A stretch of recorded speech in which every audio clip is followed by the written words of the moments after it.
Hi, I'm Elaine Froese, Farm Family Coach.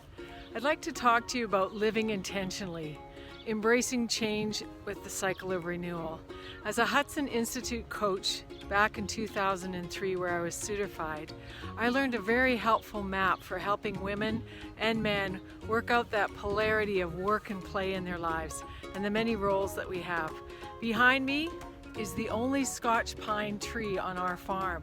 It was planted in 1981, the year Wes and I got married, by my mother-in-law while we were away on our honeymoon.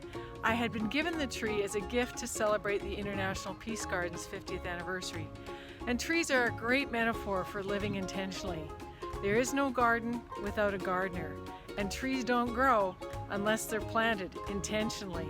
And on our farm are many trees to recognize celebrations like my mother's life, and the birth of our children, and it's very special as we grow with them to see how they give us great joy and pleasure. So join me for living intentionally. Life is not a straight line, it's more like a slinky, and it has its ups and downs, and the cycle of renewal will help you figure out how to be resilient and bounce back, whether you're in go for it, the doldrums, or you need to spend some time in inner healing with cocooning, or if you're getting ready for something new. The most fantastic audience experience I had was when an old-time rancher said, "Oh, Elaine, now I finally understand why my wife is so unhappy." I said, "Charlie, what's up?" He said, "I'm in go for it. I'm bouncing along and having fun with my cattle and want to do that for many more years, but my wife is definitely stuck and in the doldrums."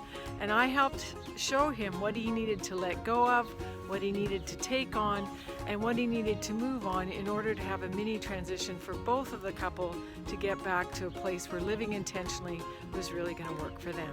So join me and let's embrace the cycle of renewal.